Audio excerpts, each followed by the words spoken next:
when I was a kid, I used to kind of think that like apartment buildings were made for single moms. This is like a box for single moms to be like shelved in. I like complaining about things. There's a relationship between, you know, your financial situation and your access to as at some point in the future. So those things. Yes, and there's also you this thing this year. Perfectly happy all the time. The best you can hope for is to be reasonably happy. Hello, ladies and gentlemen. Welcome back to another episode of Reasonably Happy. My guest this week has appeared on The Tonight Show 3 times, one of which earned him a standing ovation. Pretty special. One? More than one. Two Standing ovations on The Tonight Show. He's also appeared on Conan and has 2 great specials on YouTube right now. Down with Tech and Money Never Sleeps. Nathan Macintosh, welcome. Hey, Paul. Reasonably Happy. How are you? Thanks for having me on Reasonably Happy. Thanks for joining. We're going to start the way we Money always... never wakes. Oh, geez, what'd I say? Sleeps. Money never sleeps. But that makes sense. It's okay. I messed up. Phrase... But you were playing with our brains there when you titled that. When you chose the title. Yeah. Thank you, Mike Albanese, for pointing out. I was wondering if he was going to do it. I was like, I was already like, I got 2 standing ovations instead of 1. I can't come in. I can't come in with a double correction. How'd you get 2 standing ovations? Second one I bought. I paid them. I walked through the crowd. You can do that with the algorithm. I actually asked Jimmy if I could come in early, and I gave everybody in the crowd $25. That's worth it. I only have to say, and it's so stupid, I don't even let it say, but it's like, if I don't tell people, nobody knows anything, because nobody watches anything, nobody sees anything. But look, it means something to me, damn it, and I don't even necessarily think about it, but here we are. Yeah, no, that's great. I don't think that, does it happen a lot that people get standing O's on the Tonight Show? I don't think so. I've seen a couple, but yeah, no, I don't. It's not a thing that just happens. Yeah. Well, good for you, man, that you're making it pop, not just live in clubs, but in a studio in front of the television cameras. We're gonna start with a question that hits right to the root of this show. When are you happiest? I am happiest. I mean, I like coffee. I like complaining about things. I like listening to people complain about things. If somebody just says something like, "This chair sucks," and I go, "Why?" and they go, "I don't know, it just sucks. I hate that." But if they can give me a detailed reason of why this chair sucks, I absolutely love that. Yeah. I like Chihuahuas. You own a Chihuahua. Happy. Yeah, they make me pretty happy. I mean, I don't know, a bunch of stuff. Regal has $7 movies on Tuesdays, and I mean, Paul, get fucked. That's beautiful. You can get a ticket, a ticket, and a large popcorn for $12. That's great. That's a full party. There you go. I don't know, a bunch of stuff. Yeah, a bunch of things. That's good. Are you a complainer by nature? Yeah. Where does that come from? I'd say Nova Scotia in general. This is kind of what people do there. Yeah, because it's cold and dark? I think it's because it's by the sea. I don't know why, but I feel that sea people like to beak. It's just like a thing. The sea people, yeah, the saltwater-faced fucks, eating cigarettes and talking about shit. And everybody I grew up with kind of complained about things to a degree. My family, for sure. Like my mom and my grandfather would just fucking argue with each other and complain about things at the table, like when we were at my grandparents' house. And I don't know. It's always just been the thing. It's always just been a thing. Like in school, I used to, I don't know, argue with teachers and about stuff. I just like it. I don't know. I just kind of like it. What was your home life like growing up, besides your grandfather and mother yelling at each other? So, is this podcast now called Reasonably Unhappy?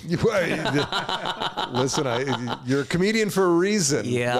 Why did it happen? My home life, man. Quickly. So, grew up without a dad, and my mom drank. So, yeah, there was a lot of time where life was like pretty fucked. You know, it wasn't a party. But I would still go to school and you know, dumb as it sounds, make people laugh. And so there's a lot of it. There was a lot of stuff that was good, I suppose, but like actual family life, home life, no, mess. Still kind of a little bit of a mess to today from things that happened 100 years ago. But yeah, not the best. You know those like Christmas cards where like a family is all wearing flannel and they're smiling? Like a Norman Rockwell thing. No chance, no shot, no, not even close. Right. Not even fucking close. And like I get how I look and am perceived by people. Every once in a while somebody will comment on things like, somebody said something last night that was like, this guy looks like he's from a community where they put cats in strollers. And I'm like, buddy. What does that mean? It means I'm from like a well-to-do, three floors. We have a 2-car garage. There's there's a dad grilling. He's got one of those aprons. It's like, grill me. Why do you think people think you look that way? Because I'm white. Because you're white, and my voice is this way. These are the things. So sometimes people are like, why are you so angry about it? You're a white guy, and you go, sure. That's one of the more racist things I've heard today. Well, yeah, here we are. This is, but I, whatever. Visually, tonally, get it. I understand. I sound like I should be doing people's taxes or whatever, but I don't. It's not where I come from. So my anger is for a lot of fucking things. Yeah. Not just stuff about things I talk about, but just in general. Okay, so the thing that of all the great comics in New York, and there are a lot, as we've talked about. The reason I want to talk to you, and I met you the other night at Tushar Singh's gallery, or at his showing, his art showing, and I was like, I know this guy because when you put out Money Never Wakes, see, I was like, this is interesting because this podcast started as an analysis of like the relationship between money and happiness, and I'm like, okay, well, what does this guy have to say? Where did the idea to do a whole hour of comedy around money come from? Growing up without money was a big one.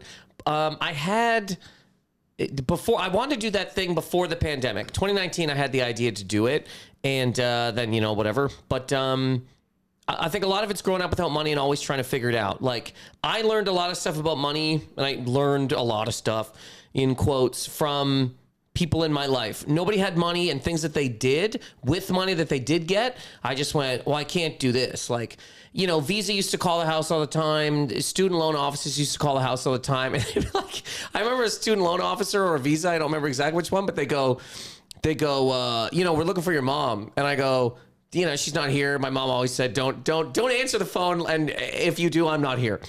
And I was like, oh, she's not here. And they go, do you, this was the laser. She goes, do you know how much money your mom owes us? And I'm like, do you know I'm 10? Like, I don't know what you'd like me to do about it. If you think she's just not giving you money and we're hoarding it over here, and I got a big pool and one of those like unlimited fucking Sundays that Preston Waters had in blank check, you're fucked. You don't have it because she don't have it. None of us have it. Right. So money's always been like a real thing in my head since I was a kid. So I realized that I had like a decent amount of stuff about money material wise. And I just thought, what if I could kind of stretch this out and make it the whole theme be about money?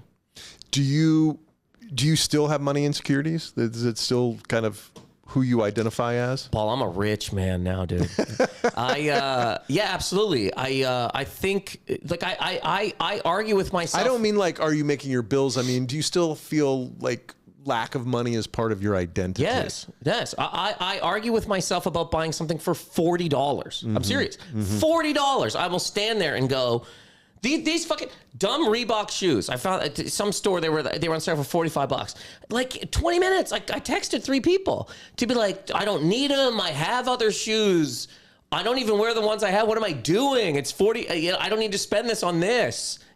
So absolutely. I always, and I try to fight that and work on that. But I absolutely kind of go, yeah, this is my last $10 forever. This is it. Do you resent rich people? Did you resent rich people growing up? And do you still do? I don't now. Certain rich people I do. We'll get to Elon Musk. Him and I also really care about how people get their money. I don't necessarily that people get rich. You get $80 million, $90 million. Okay, how did you do it though? That's how. Because if you did it in a fucking precarious, bad, gross way, then fuck you. You made a bunch of money, but cool. You whatever you did to get it could have been bad. But yeah, as a kid, but I thought everybody was rich when I was a kid. I thought everybody that had a dad was rich. I'm not kidding. Oh my God. I'm not kidding. Well, that's actually a profound statement because there's a lot of rich single moms. Well, not a lot of rich single, but there's kids out there being raised by a single parent who would kill and they have plenty of money, but they don't have the love in their home that other families might have. Sure. And a more complete set of parents, however you want to define that. Yeah, and there's people out there that have a dad who are broke, like mom, dad, like a ton of people. But I just always thought, oh yeah, because most of my friends didn't have a dad, and the people why is that? Fucking, we live by the sea, man. It's a sea town. Sea people? Sea people. They were all out fishing, or what were they doing? A lot of dads from where I'm from left the provinces to go to Alberta to look for oil or to work on the oil rigs and shit. Look for makes it sound because there was ridiculous. well-paying work out there. Yeah. You could make a bunch of money, 2 weeks on, 2 weeks off. People bought trucks. There was 22-year-olds at the time, leather jackets, hookers and shit, big GMC fucking and whatever. So yeah, that's where a lot of people went. I don't. Other than that, I don't know. I guess I grew up in like a. There's not a lot of single moms that are living in like well-to-do places. You know what I mean? When I was a kid, I used to kind of think that like apartment buildings were made for single moms. This is like a box for single moms to be like shelved in, while other people like the families have a home or whatever. Just because I always grew up in apartments, and most people it was a single mom's fucking paradise in there. Yeah. And who taught you about money? Anybody teach you about the basics of money? No. Like I said, I used to. My mom. Having to like not being able to pay credit card bills, always being stressed about it. She used to like sort change and then roll it up and get me to go to the store with it to buy cereal and shit. So those type of things. But nobody ever sat down except one guy, Paul, when I first started doing comedy, this guy, his name's Bob Keel. He's passed away now, but everybody called him Crazy Bob Keel. And I go, oh, this guy's got to be crazy. So I met him, and he goes, how long have you been doing comedy? And I told him. He goes, all right, let me tell you something. And I go, here comes the craziest thing I've ever heard. And he goes, save 10% of everything you make. And I'm looking at him like, what? And he goes, save 10% of everything you make. He goes, comedy sucks. He goes, if you snap your fucking leg and you can't do shows, you can't get paid. He goes, I'm telling you right now, nobody cares about you. Save 10% of everything you make. And that really drilled into my head. So since then... That's been a decent amount of time now. I've always tried to like do that. Have you been saving 10%? If not more. That's pretty great. Since that time. But that's the only time. And I guess there was a math teacher who tried to teach us about money when I was like 13. He tried to teach us about stocks. But at the time I kind of got it, but I was 13. I would have walked the fuck out of school. I was 13, man. Yeah. I didn't care enough at the time. But he tried. That guy did try. Mr. Harris. One of the things that, I thought both of your shows were going to be like manifestos to take it, take down tech. I mean, it says down with tech. That's pretty clear, right? Good title, eye-catching. Money Never Wakes. It's more about your frustration and the mystery of money, right? Mike, will you play the credit report bit? There should have been a class in high school called credit score. And if you ask how you're doing, you lose marks. That would have helped. That would have helped, because the day that I found out that checking your credit hurts your credit. Why are we all okay with that? It's my credit. I can understand if I want to know somebody else's credit, If I was like, I want to know that guy's credit, I go, okay, well, look, it's going to cost you some of yours. I don't give a fuck. I want to destroy this man. I'm going to bury him from the ground up. But if you want to know your credit, it hurts your credit. That should be the #1 trending topic on Twitter every day. But instead, Twitter's like, hey, there's a new gender. Cool. But does that gender know that...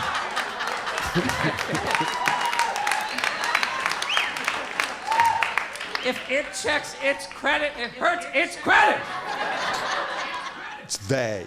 Yeah, no. It's they. Come on, man. But Come on, specific it's they. genders, it is, you know what I mean? There's 99 of them or something. That gender, you know. But this demonstrates the point that while I'm sitting here, you're talking about the complexities of money, or the fact that we're all beholden to a system that so few of us understand that it's hard to break out into financial autonomy. Yeah. Right, and nobody's teaching us how to do that. I thought that this was far more not positive about money, but it was more about like, let's just look at the system and examine why everybody's so broke and messed up. Yeah, I know what you mean. Yeah, I definitely didn't want to just go, everybody with money sucks and money sucks, because it doesn't, and they don't, not all of them. But we should be taught about money. Apparently, people have been telling me now that like there's some schools in Canada that now teach about money, which is great, and I'm sure there's some other countries that do it. This one doesn't seem to. No.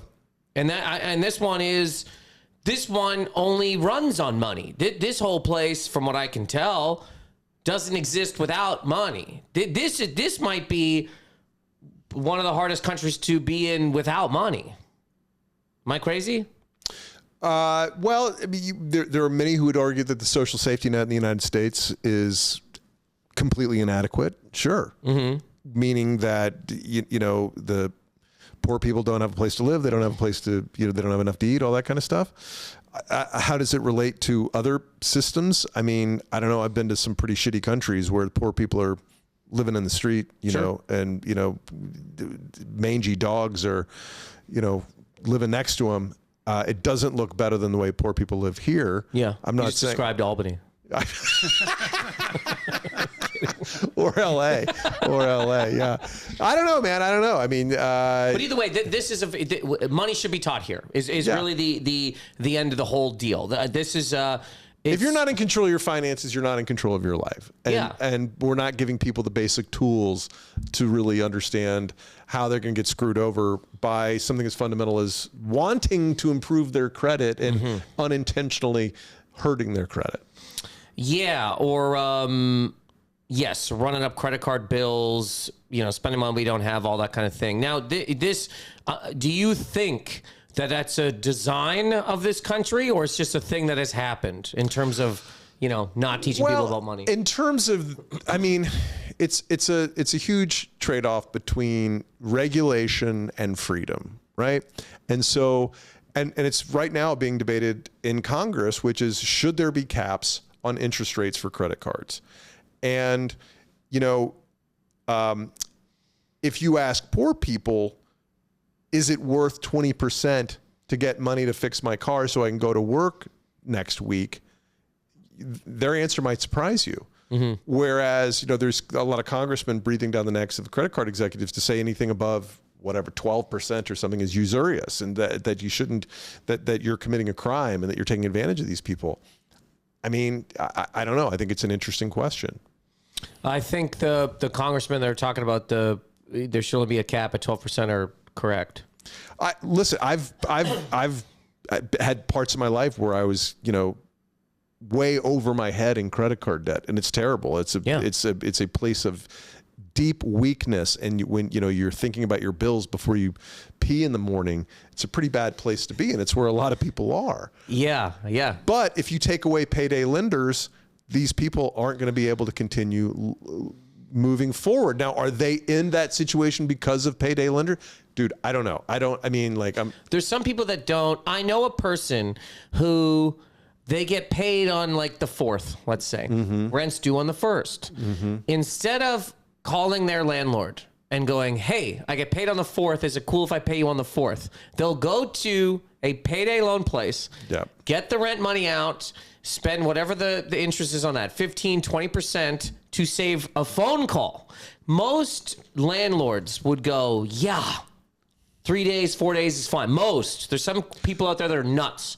But the payday thing is just about always detrimental. There's almost never a good reason to go in there. I agree with you, but I don't have to use those services, right? And I thank God And the landlord, you bring up a good point, because when you start talking about landlords, I'm like, oh, he's just going to shit on landlords. But no, you said the reason why you have first and last month's deposit and, these crazy rules, and that there's nutty stuff in a lease you would never imagine, is because somebody did that in the past. Yeah. And landlords put their own money into their investment, and they have a right for it to be taken care of. But a lot of people live like animals, right? A lot of people live like animals.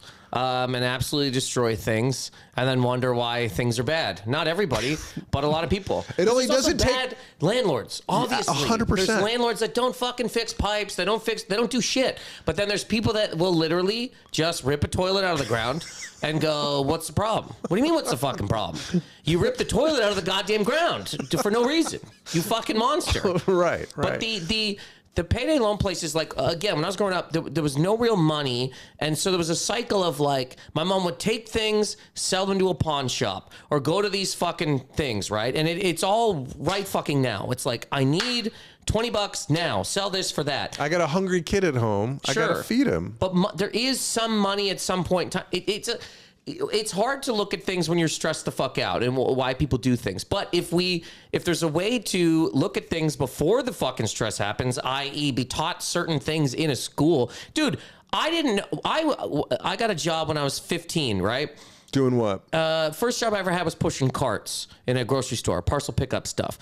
When I saw the deduction on my dude, I was like, what the fuck are you talking about? They go, you're going to make, whatever it was, $250, $300 every 2 weeks. And then to see that gets brought down to $210 or whatever it is, you go, what the hell did this? And my manager just goes, yeah, tax. I go, tax? I thought I was paying that. And not that they just took it. You know what I mean? Mm-hmm. Nobody told me this fucking thing. So you just instantly $90 gone, which makes sense once you know, but until you know, you don't know.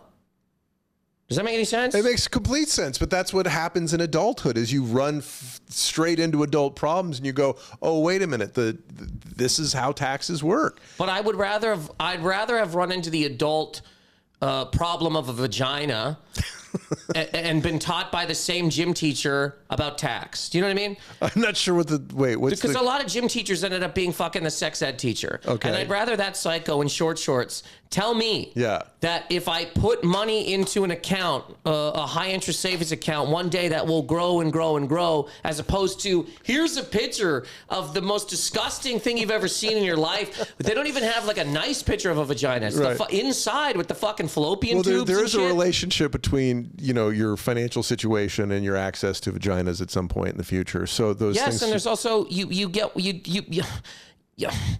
this thing this here, this is a thing that makes a kid which can become very fucking expensive. I'd much rather that gym teacher. So the health class, which what I guess we called it here, right? Yeah. Was this is human sexuality as part of that. Which could be just like, this is how the world works, right? These are things you need to know that aren't science or, literature, right? Sure. Like if you don't use a condom, you're going to get somebody pregnant or you're going to contract an STD or you're very likely to do so, right? If you spend on a credit card, it's going to cost you 5 times what you paid for that thing before you paid it off. Don't use credit cards. Yeah, and also if you don't use a condom at 18 and have a kid, your credit card bills are going to be fucking high. Right. Because you're a child. Right. And you're not making, you know what I mean? Well, one of the main reasons the first or second reason not to have a kid when you're 18 is finances. Yeah, a condom costs $2. Not a condom costs $150,000. That should be the ad. Yeah. Easy. That's right. I learned about credit cards from watching my mom, and I was horrified to get a credit card. I'm still scared of them. You were horrified. You were scared. Yeah, I'm still scared of credit cards. Scared. I use it. I use it all the time. I'm still scared of vaginas. Hilarious. They are. It's like a haunted house. It really is. A lot of fucking wild things can happen, in one of these. But a credit card does still scare me. I use them all the time, book flights, whatever the hell it is, But I always pay it off, always, because I'm just absolutely fucking terrified of what I saw when I was a kid. And I just never, ever want to be in that place where... Visa's calling my kid one day and being like, do you know how much money your mama? I don't even know if they still do that. Yeah. But that's what the lady said to me. What the fuck am I supposed to do with that? Yeah. No, I used to have a joke that the best part of having money isn't the luxuries. The best part of having money is being not broke. Right? When you're not, you know how life works when you're not broke. Whenever the phone rings, you can answer it. Like, it's the greatest feeling in the world. Like, that freedom is worth more than some cool ass car that you get. Yeah. Not being harassed. Let's find a segue from money to tech with this clip. I think it should be illegal to post inspirational quotes if you're in debt. Completely, just write it down and put it in your own pocket, you know? You should have to hold up your bank statement when you do it. Somebody's like, oh, every time God closes a door, he opens a window. You owe $248,000. Maybe God's telling you to jump. I love that. Thanks. I was almost going to cut that out. I think it's great. It's dark. It's dark. Because I was like, I'm really not trying to attack people, but also, oh God, the fuck. It's a fake culture where people are out there like trying to inspire you. Like, dude, I know you don't have your shit together. Yeah, and I'd say even a lot of the people that we think don't. Yeah. You know what I mean? Mm-hmm. A lot of the people that like, this is what they do, don't. Did you have somebody in mind in particular when you wrote that joke? No, I just remember at the time seeing a bunch, just inspirational quotes in general are sort of like, you know, you're dark. When you're posting inspirational quotes, you're at the darkest time in your entire life. Yeah. And I get it to a degree, but it is like, just read the quote, accept it. It's for you, and then continue on, because the rest of it is, what are we doing here? But if I don't share the quote, how will I know that people know I'm alive? I guess that is, yeah, that's a factor. So Down with Tech, as I said before, sounds like a manifesto. What's your general relationship with tech like? Well, you know, one idea I had for a title of Down with Tech was Teddy K was right. And I can't go with that, because that's going straight to hell in terms of every algorithm's throwing it away and all that type of shit. And I don't mean the bombing of things or living in the woods and becoming a crazy guy yelling about noise. I mean his thoughts on automation in the future. The guy's thoughts on robos was not wrong, and we are living in it currently. So my relationship to tech is, I am very against its full-on taking over of humanity. I like humans, I like people, and it sucks to me that we are taking away human interaction, and also scarier to me, human thought. Companies want, seemingly, AI to do it all. If you have a speech for your daughter's wedding, you sit down and you let it write it. If you want to write a book, just say book while you're fucking, you know what I mean? You got Cheetos on you. Yeah. One of the only good, well, you know, we got a lot of good things, but probably the best thing we have as human beings is the ability to think. And tech absolutely face fucks that ability every fucking day. And it really hurts me as a human person who likes to think. How many Apple products do you own? I got a phone and a laptop. Okay. I'll fucking die in a ditch before I ever got the watch. I swear to you, I'd rather knife fight in a pit of covered in glass than have the Apple Watch, the iPad. This is where I'm at. Do you wear a watch? I do wear a watch. Oh, there you go. Wait, what are those? What are the things on that watch? What do they do? Oh, I remember those. Yeah, it tells time. Yeah. You know, there's apparently kids that they don't know what this is. Oh, I think I might have two of them at home. I don't know. Horrifying. Why do you? What's the opposition? What's the difference? Like, what is that line beyond which you dare not cross? I mean, kind of exactly what I just said. I want to be able to think, and I still want to have a piece of humanity. You walk around here, most people sound like the internet. We don't have enough time to break down the stories that we hear every day. We just don't, because there's more tech, more this, watch this. I like fucking this people. Let me put a space in there. I like fucking, comma, period. I mean, people.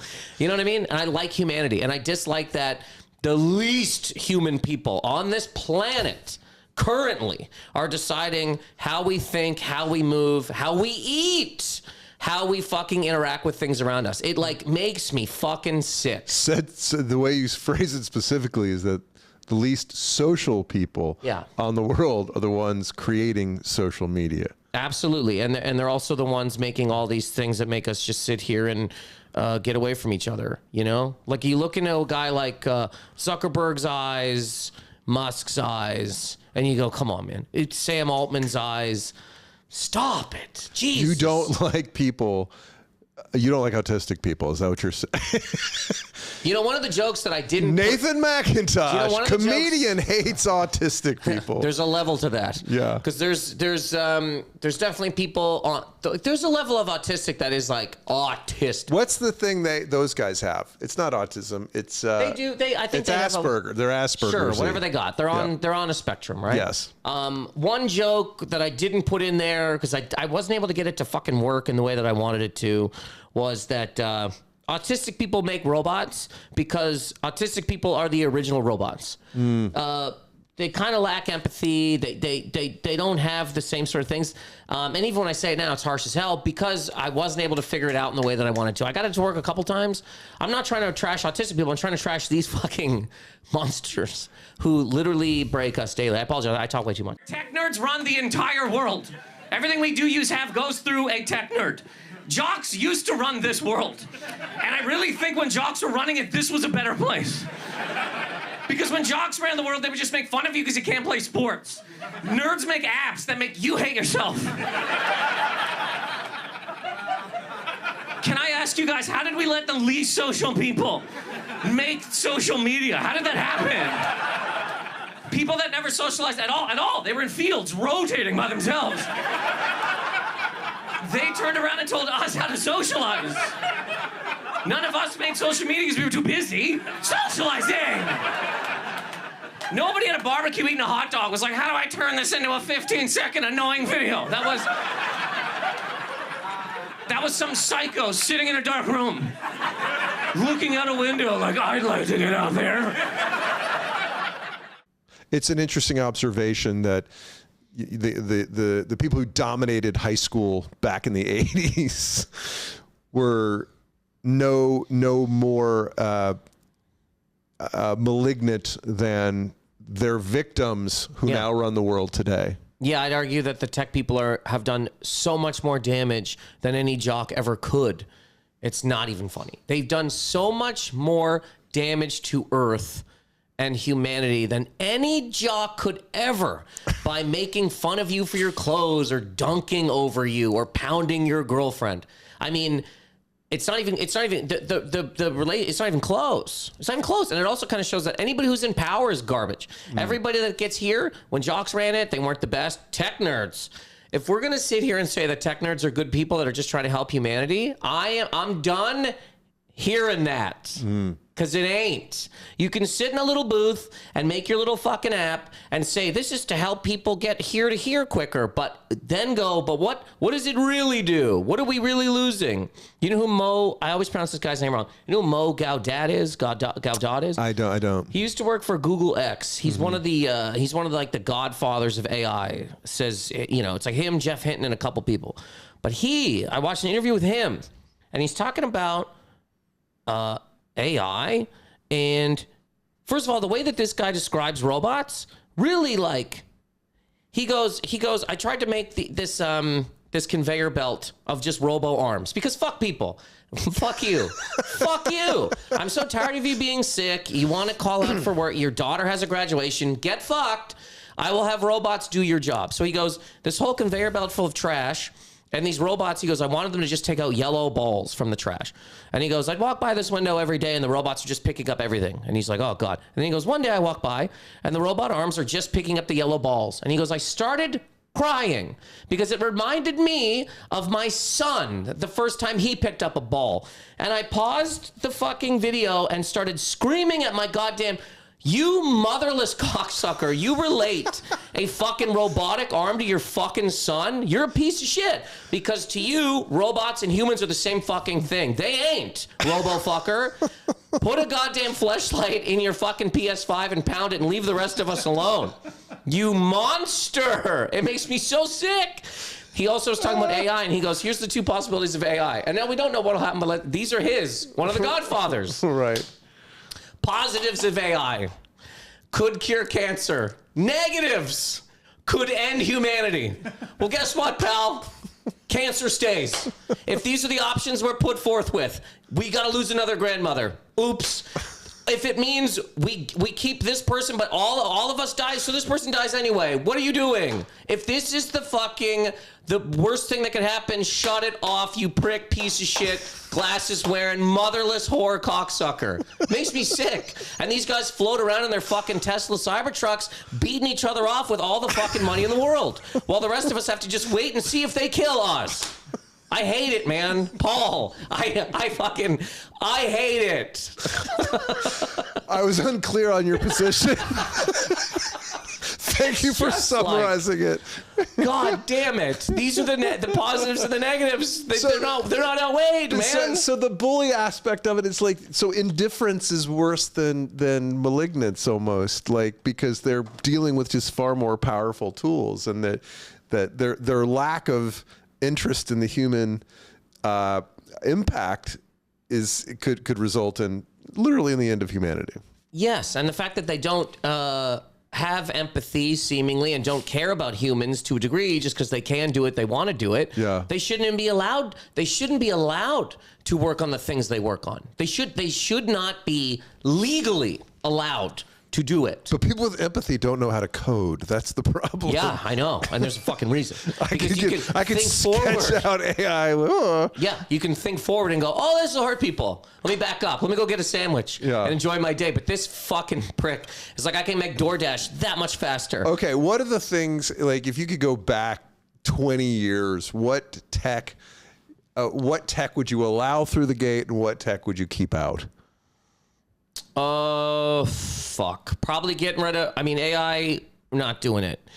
Probably not doing a phone. Not a smartphone? Or not a phone? No, the phone in general. That's hilarious. Yeah. I go back and tell Alexander Graham Bell to get No, 20 years ago. I know. The smartphone is about 20 years old. So yeah, what was that? 2006, I think? Yeah. Than the iPhone one. No smartphone. Or let's just stay where the original one. Do you know what I mean? The flip phone? Like the original smartphone. Mm-hmm. Let's stay there. I'd probably get rid of... so we all have Shazam, but no other apps. Great. I'd get rid of Alexa. I'd get rid of Google Home. I'd get rid of the Ring fucking camera. A lot of shit, man. A lot of things. I really enjoyed your take on the omnipresence of screens. Can we play that clip, please, Mike? It's a lot of power. It's a lot of screaming. Paul, at any point in time, just tell me to shut up. No, I that's talk way too much. fantastic. This is how... The screen on the wall, the menu on the wall is now not even a restaurant, even like coffee shops and stuff, the screen on the wall, the menu on the wall is now a screen. That thing just turns into a small movie that you have to watch, you know? You walk in to check for the price of coffee, and before you can even see it, it flips over to just a short film of a small Guatemalan boy riding a donkey into town. Then there's another video of a mother pouring beans into a burlap sack. Cool, how much are the muffins? That's it. Yeah, I just, it bothers me that we've had to turn everything into a screen. Because, again, it all has to be a screen. And if everything is a screen, we lose this. Have you noticed, maybe I'm crazy, that we don't really care about anything anymore? There's nothing that we give a fuck about now. Everything becomes a joke. School shootings become jokes. Drones over New Jersey, jokes. I think if 9/11 happened today, I'm not kidding, I think people would just be like, I bet it was a Spirit flight. Because we watch everything through this, there's a lack of fucking... Everybody here is disposable. Everybody on this thing's a piece of shit. So we just don't care about anything to a degree. And that's one reason that I dislike screens being everywhere. Yeah, it takes you out of the moment at the very least, and removes the humanity from far more significant things. When you ever, like, if you watch people scroll TikTok, their facial expression does not change for everything. Woman's giant ass, war, funny video of a mom dancing. It's all the same dead-eyed fucking fish-faced look. Do you think this guy, Luigi, who allegedly shot the CEO of United Healthcare, would that have happened in a world without social media? Yeah, probably. His thing is not necessarily social media fueled, right? But you mean, would he have empathy for this guy? I mean, would somebody like that have, knowing how it would have exploded and it would make him a celebrity, and not knowing fully what his motivations were, although I can intuit several. Do you think it would have happened? Yeah. Yeah. What are some things that you think, what behavior is social media eliciting from us that would otherwise be less significant or frequent? I think, I mean, for me personally, I think that one specifically, again, we don't take any single thing seriously anymore. Nothing. And that's just creepy. I mean, we do to a degree, but you know what I mean? It just feels like every single thing can be mocked right away. Nothing matters. And it's dark. It's just a dark place. Other than that, I don't know. Women are all starting to look the exact fucking same. What do you mean by that? There's Instagram women and then women, and they look identical. They all have, not all, but like big lips, cat eyes. People are trying to look like the internet. Also men. So many men have like a sharp jawline, Botox and shit, big lips.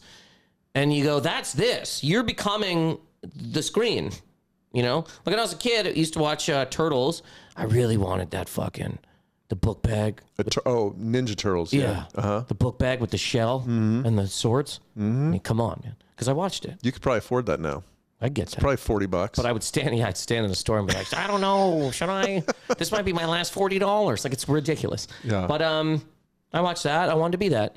You're on this all the time. You see the same faced woman all day, every day online. Because I don't know if the algorithm decides cat eyes, big lips. Let's do it.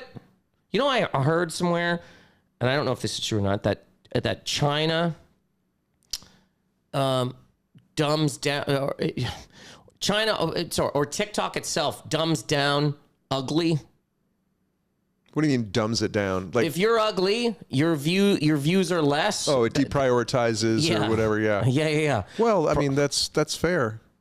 It's kind of what we do in life. But it's exactly what we do in life. Sure. I mean, look, we celebrate beautiful women and rich men, period. You talk about the whole power thing. It's absolutely true. And that's why I love when you see these people who are like all do-gooders and blah, blah, blah. They get a little bit of power and they're like, fuck that guy, fuck that guy, fuck that guy. Yeah. Like, it's absolutely true. And I'm not saying it's a good thing. Social media it does change our behavior, but it shows us who we are more than it changes who we are. That's true too. Yep. I think. Like, and maybe it amps. And they say the same thing about money too. Yeah. Money doesn't change who you are. It amplifies who you are. If you're a shithead before you get money, you're going to be classic, right? But if you're a good person, you're going to probably do some good with that, you know? Yeah. But this is an interesting theory. You say that we're becoming who we see on the apps. And it's like there were these 3, 24-year-old women that I was walking behind on the way here, and they were all wearing stalking. Well, only for a couple blocks, and not intentionally. And they were all wearing like the same macrame yoga pants or something, and it was like a look that is right off of social media somehow. Sure. Like, so I don't know. I was like, I can't wait to see the reels they're making wearing these matching outfits, because I wonder if they'd be wearing them if they didn't have the need to be to create today, to be a creator. Yeah. Do you think in your lifetime, I mean, they've said this anyway, but just from where you're sitting, that people have become more anxious as well with these 100%. things? And I think that does have a lot to do with screens too. Yes. You know, so... Well, as you say, these people, many of whom I worked with, that the tools that have been created, I'll use the passive voice, make us feel worse about ourselves. And I think that's absolutely true. Do you know that guy? You used to work at Facebook, right? I did. Do you know that guy? Oh God, his name Tristan Harris. Is that what I'm thinking? Tristan. I don't know him. No. But you know what I'm talking about? He was the guy that made the movie. Yes. The documentary. I knew a couple of guys in that documentary. Is his name Tristan? It's Tristan. Well, that just changed my thoughts on this. Jesus Christ, man. It's the emphasis is on the second syllable. Wow. Yeah. Well, anyways, I do like the idea though that he worked there and then came out and was like, "Hey guys, it's not good," and I'll tell you why. Go ahead. Yeah. Okay. So do that before you make the money. You know, if 100% before you're fully leave before you're fully vested. And leave the money on the table. There's people like Chamath and oh God, who's the early VC who went on this anti-Zuck tirade. And yes, the things that they did got worse over time. But it's like, if you feel so badly, why don't you take 100 million of your billion that you made and give it to charity? Yeah. As you know, as opposed to saying like, well, I'm not going to get back the money I made. You know. I agree with that. There was what's it called? One of the creators of The Apprentice went on TV like 8 minutes ago and goes, "Hey, I just want to apologize for Donald Trump." You go, "Oh yeah, The Apprentice is only 20 years old. You fucking prick, piece of shit." Right. It's like, we created this whole facade. We made the guy look. He goes, he was broke. He didn't have anything. I don't blame The Apprentice for Donald I don't Trump. either, but I just think it's funny that the guy. He's already done it. Like you say, he has whatever he has. Whatever. And now he's like, "Hey guys." You know, well, somebody asked me if I felt bad about working at Facebook, and like, I don't feel bad at all. I didn't have anything to do with those things about the creation of the products. And I don't know. Is it a net good for society? Probably not. No, very big negative. Yeah. Very big negative. All right. This has been a really interesting chat. Let me see what I didn't ask you yet. No, we've got some. Here's the irony. I'm sitting. Didn't that sound like this has not been an interesting No, it's chat? been fantastic. It's been very good. I've had some hearty gut laughs here with comedian Nathan Macintosh. I haven't seen Paul take his glasses off to wipe his eyes yet on this podcast. So until today, You call a guy a cocksucker enough, and people laugh. All right. How do you define rich? How do I personally define rich? You know, when I was a kid, we used to go to, like, my mom would take me and my brother to a restaurant or something, and there was only like certain things we could get, that type of shit. And I used to think as a kid, rich was I go into a restaurant and order whatever I want and not have to look at the menu. Right. We used to ask, Dad, can we order this? Can we have that? And it was very infrequent that we went to restaurants anyway. Yes. We had everything we needed, but it was always, you didn't just get what you wanted. Yeah. At Red Lobster. I remember going, my uncle, he had a car dealership, and when he sold it, he just like started traveling around the world and stuff. But when we go to eat with him, he would get whatever you want. And me and my brother were so used to nothing that I'd be like, "Are you sure I can get like this?" And he goes, "Anything." And you go, "What about like this?" He goes, "I swear to God." And I always felt so bad about it.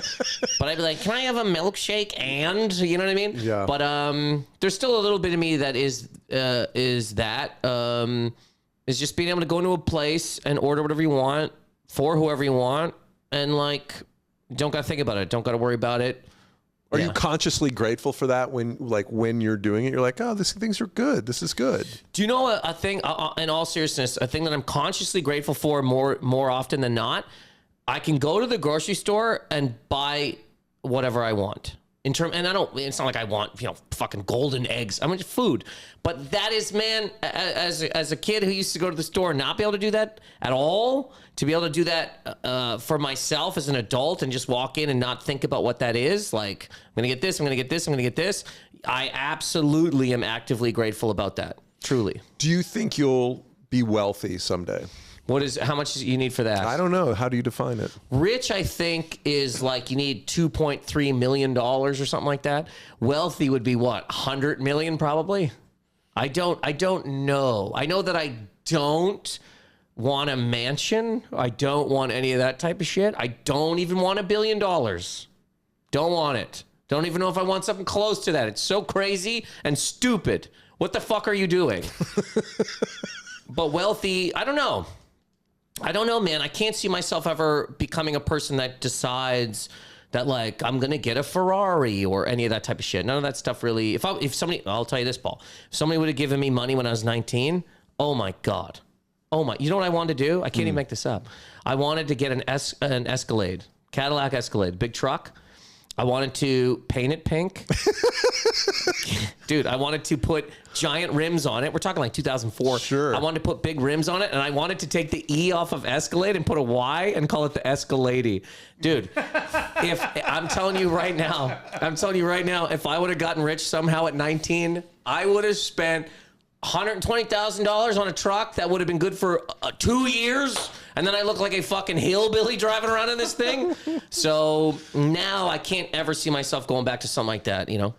Well, that's a good. It's not a tragedy that 19-year-olds don't have $250,000 to throw down the toilet and to their Escalade. That's what C people who get money do. Yes, C people. All right, well, we're gonna do a little fill in the blank. The app I can't live without is.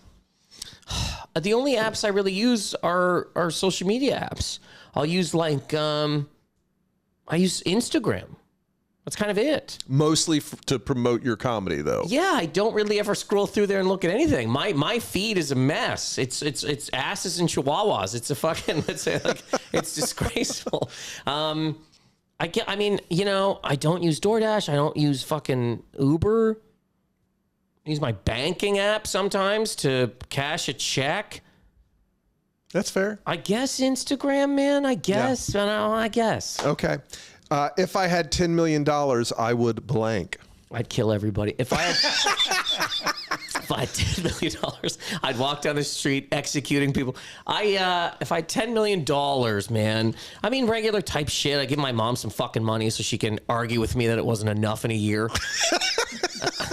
You only gave me $1 million. What the fuck? I swear to God, I can picture it now. What am I supposed to do with $1 million? You think $1 million goes far today, Nathan?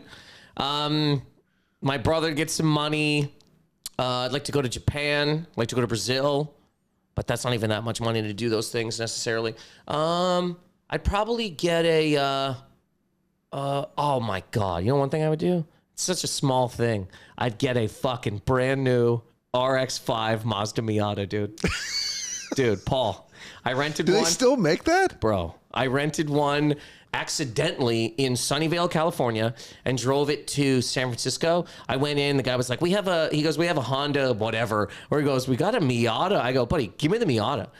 I've never had more fun driving a car. It feels like a little go-kart. Mm-hmm. You're on the ground. Every bump you hit, you feel like this whole thing could just explode. And there's no room in it at all. I had a banana and a water bottle. My friend came, I picked him up. There was no room. I had to put the water bottle and the banana in the trunk. I would buy one of those. Nice. Would you paint it pink? No. You wouldn't paint it. That's close. Escalade seems. Do you know how real relevant. that is? I used to tell everybody, yeah. Dude. I've thought about that for 100 years now. That's absolutely what I would have done. That's fantastic. Most Canadians think Americans are blank. Do you know? There's two things that happen in this country. First of all, the PR is good on the outside. On the outside, America's just tits and cars. It's just fast cars, big tits. Seriously. I think that's what Make America Great is all about. Yeah, but then you come here, and I've lived here for a while. I pay tax. 14 years. I'm not trying to fucking attack anything, but guys, look around. It's not just tits and cars. There's a lot of places here that are fucking crumbling, desolate wastelands, man. Albany, you're talking about. Albany's one. Put Troy in there. But then places in general. You go, this is crazy. It's crazy that it exists in the country of tits and cars. And what do people think? I mean, oh, God, I hate to say it. But there's a lot of people in Canada that would absolutely think that Americans are rude / dumb based on what also comes out of here, you know? So, yeah. Okay. The thing I love most in the world is blank. Thing I love most in the world. Jesus. What do people normally say? My kids. I don't have any kids. This is for you to fill in. We want to get to know Nathan Macintosh. The thing I love not the guy who was here last week. That hack. The thing I love most in the world, probably beaking. And when I say beaking, I mean like talking. It probably is my favorite thing in the world. Tell me, okay, this is me just improvising here because I'm so good at it. When you're on stage and you're killing and you're getting these giant laughs, what does that feel like in your chest and your head? There's sometimes I think that wasn't as funny as these people think it was. There's other times I go, shit, man. I don't, like, sometimes you just come up with something and you go, fuck, I don't have anything past this that's as funny as that was going to be.